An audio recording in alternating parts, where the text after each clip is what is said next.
Well, hello there, beautiful people, and thank you for joining me once again. I'm back today and I'm here to share a little bit of information about some oddities that I have that I wanted to share with a playlist that I have, because there are just so many different things that go on in my life. And I did have some people reach out and ask me, Sarah, I know that you have a circus camp. What's going on about that? And you have oddities and things like that. So I thought, okay, so I was going to answer some of those questions and show some of the oddities I have. Now, for the ones who know, yes, I have a camp, and for new people who are here today, so yeah, I actually I have a Burning Man theme camp, and it's called Obscuras Imaginarium, and it's a vintage Victorian like circus camp. That's the theme, where we specialize in, like fire performers and vintage silent films and prohibition cocktails and so much, and oddities and so much more. We also host a ball once a year where everybody gets dressed up in the time period of what they think is, they bring their 100% artistic self, and we all just get together and have a really, really good time. Now, part of that camp is Oddities, and I'm a huge collector, as most of you know, as an occultist. I have oddities. I have lots of interesting things that have to do with quirky things and of that time period, and other things as well. So today I wanted to start off and share one of the really, really cool oddities that I have, and I want to know if any of you have heard of this new oddity that was actually named the baby killer.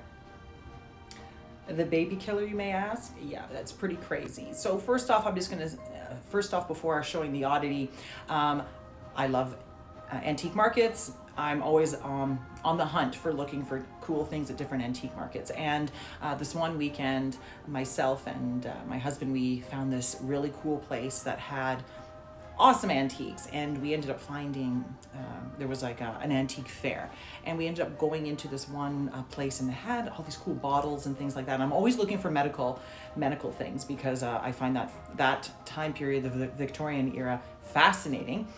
So any like medical equipment or like medicines or anything from that time period is like, yes, let me see it. So anyway, so when we were there, we actually found something which floored me, and the condition that we have it in is actually fantastic. So the actual, here it is here, so I'm going to show it to you. It's called Mrs. Winslow's Soothing Syrup. You can see Mrs. Winslow's Soothing Syrup. As you can see here, look, it still has the syrup in it, okay, with the original packaging on here. Okay, so if any of you have heard of this, pretty cool, right? But for the ones who have not heard about this, so this syrup was actually created back in the late 1800s, and it was made for mothers to give to their children who were teething and who were colicky and had issues. So, and it was patented to mothers, so they can take it, give it to their babies, and they can go to sleep, and mothers could get some rest, and they didn't have to worry about their babies being, in pain. So this was marketed, and and it was very, very popular. There was advertisements, gorgeous advertisements about it. There was always reviews that people put in newspapers, and that people were like, oh, okay. And every pharmacist and apothecary at the time would sell this. And this was, though, before there was any labels on what would be dangerous on here, before like the FDA came in to protect us. So unfortunately, this medicine had morphine and alcohol in it, and huge doses. Okay, you were supposed to give so many drops per hour and day, depending on the age of your child, and this ended up actually ending a lot of lives for people with babies. They would give it to their babies, the babies would pass out, fall asleep, and many of them never woke up again. What was so crazy about that time is that because there was no proper medication with labels on it. Many babies of that time period did die. So a lot of people were not putting two and two together that it was actually, this was the reason that was killing the babies.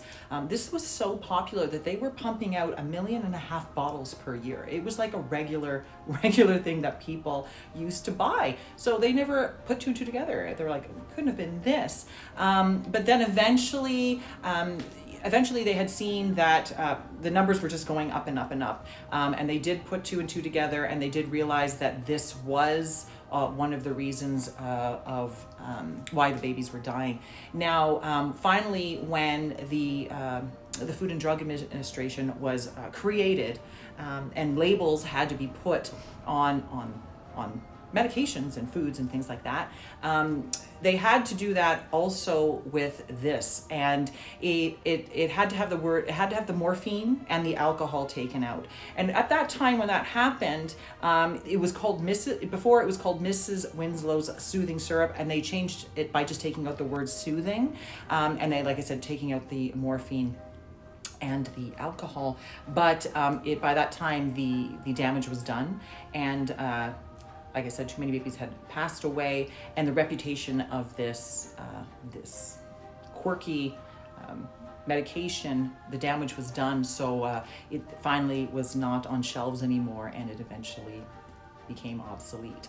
So yeah, again, it's just one of those quirky medicines at the time. That was a huge thing back in the day. They used to put alcohol, morphine, cocaine, all these kind of things in your medications, and because there was no one to, there was no regulations, many people did unfortunately lose a lot of their babies because of what this was labeled as, called the baby killer.